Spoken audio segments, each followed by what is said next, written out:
want to tell you a little bit about one of the founding figures of this movement. Now, realize, as we talked about in the last video, there were several people who were Christians only, who were people who wanted to be simply Christian. They didn't want to be a part of a denominational group or anything like that. And so you're going to have various people who promote this idea. And one of the most important of these is going to be a man named Barton Warren Stone.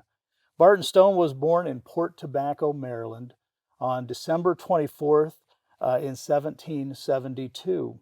Barton was always something of a frontiersman. He was always a guy who was kind of on the fringe of the West. At that time, 1772, this area of Maryland was not too far from what today is Washington, D.C., but there was no Washington, D.C. at that time. It was kind of on the frontier edge, and Stone would continually move a little bit further westward throughout his life. It seemed like he was always on the frontier. And as a young man, Stone, basically a child, was going to be caught right in the middle of the American Revolution. Fighting would take place almost within the immediate proximity of his home. He writes in his autobiography about some of the fears and different things that happened with this. Ultimately, Stone is going to go to college, and he's going to go to the David Caldwell Academy. And he had no real idea of being a minister of the gospel or anything like that. He really didn't see himself doing that, but he was convicted through the preaching of a few different people. James McGreedy, a great revivalist preacher, came and spoke at the Caldwell Academy and actually frightened Stone. Stone was afraid because of what he heard from the preaching of McGreedy. But later, another prominent minister, Hope Hall, came and preached about the love of God. And while Stone first feared judgment from God, he got this second idea, this love of God, and it really motivated him to consider the idea of how he could serve God. Being a Presbyterian, Stone was very fearful of the fact that he had not been called, because the Presbyterians were Calvinistic, and he believed that he had to have a special and unique calling to ministry. His teacher, his director at the Caldwell Academy, is going to instruct him and talk to him and say, maybe the very fact that you want to be a minister is part of the rationale or part of the calling for why you should be involved in ministry. And so Stone begins this process of becoming a preacher, of preparing himself for ministry. And in fact, he's going to gain a licensure to preach. He begins to do a little preaching. He's going to take this extended preaching tour. In fact, he and a friend were going to go, and his friend sort of backed out on him. And he thought about just taking off. He says, I thought about just going to Florida, just moving away from Florida. And somebody in the church stopped him, and a little old lady, as it appears, and said, you're playing the part of Jonah. You're running away. And so Stone goes out on this tour. He makes this tour through Tennessee and up into Kentucky, and ultimately makes his way toward the Lexington area of Kentucky, around Paris, Kentucky. And there's a church there. There's actually two churches, the Cane Ridge and the Concord churches, where he sort of becomes the interim minister for a short time. So in 1796, he's the interim minister there, but he becomes the minister. He's brought in as the full-time minister. They like him so much that they bring him in as the minister of both of these churches. And so Stone begins to consider the idea, should I be ordained into ministry? I mean, he'd been licensed to preach, but now ordination allows him to serve the Lord's Supper, to preach and to marry and to do all the ministerial activities. And so he makes plans for an ordination. Now, as he is confronted with these issues of ordination, he has trouble understanding and explaining some critical Christian issues. He doesn't quite understand the Trinity. He doesn't quite understand what atonement really means. He has some issues with these ideas, and one of the issues is also going to be this idea of election in Calvinism. He really just does not quite purchase into this or buy into this concept of having to have some special, unique calling. So Stone Stone he's troubled with some of this, and he's worried about some of this, and his advisors talk to him, and he says, I don't know if I can accept the Westminster Confession of Faith, which the Presbyterians say you must accept to be ordained. So Stone, as he talks with his friends, is given advice. Just tell him you'll accept it as far as you see it consistent with Scripture. So Barton Stone, when he is brought into to be ordained in 1798, he says, I accept the Westminster Confession of Faith as far as I see it consistent with the Word of God. And that begins this idea of, what is most important? Is it confessions of faith, or is it certain ideas that humans have made, or is it the Word of God? And Stone, from this point forward, begins to look to the Word of God. How can I understand God's Word more fully? One of the events that's going to have huge impact on Stone is going to be a series of revivals. It first begins in southern Kentucky, this revival movement.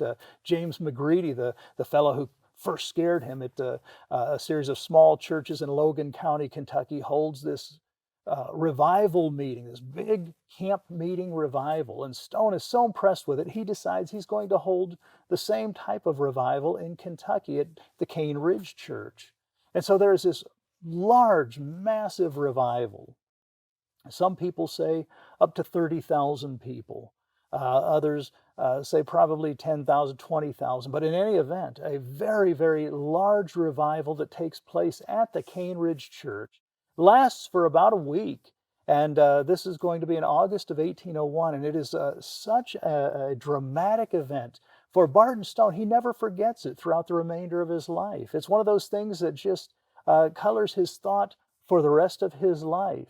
And Stone, when he's looking at this whole revival event and all that takes place, I mean, it's you have multiple people preaching, you have multiple groups of people coming forward. You got religious exercises, you got people barking like dogs, you got people who are swooning, they're passing out. There's all these different things, and it's almost a circus atmosphere.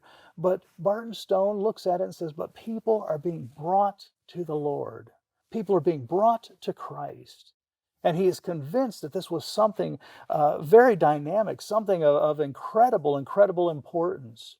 Now, the result of this, you're going to have a faction of Presbyterian ministers who are very much in favor of the revival model and the whole idea of the revival itself. But then you're going to have some of the leaders within the Presbyterian churches who say, you're telling people to make decisions, and they can't make these decisions. And this is part of that Calvinistic idea, this idea that only by being elect can you actually accept Christ, only by being part of the elect. And so this idea that you're holding a revival and telling people to make a decision to follow Christ just doesn't fit together within the Presbyterian framework. And so some of these revivalists were brought up on charges. They were put on trial, sort of a heresy type of trial for their ideas. And as this happened, many of the revivalists, I mean, they looked at it and said, we're trying to promote something good, something that God is using, and you're putting us on trial. And they saw this as a very bad precedent. And so you're going to have a faction, a group of these people who break away from the Synod of Kentucky. This is the framework of the Presbyterians in Kentucky, and they establish a group called the Springfield Presbytery. Springfield was a small city north of Cincinnati, Ohio. Today it's called Springdale, Ohio. And this is where one church was. One of the leaders, Richard McNamara, was there, and he's one of the leaders of this revivalist group that Barton Stone was a part of. And they decided, we're gonna break away from this group that's trying to put us on trial, and we're gonna establish our own little community of Presbyterian churches, the Springfield Presbytery. Now, this Springfield Presbytery really only lasted for a brief amount of time. And the group that established it, Barton Stone, McNamara, and a handful of others, decided we really don't want to divide the body of Christ further. There's enough division within the kingdom of God. And so they decide we're going to bring this thing to a death. We're going to end this whole thing. And so what they're going to do is they're going to write something, and this is going to be written and signed and published on June 28th,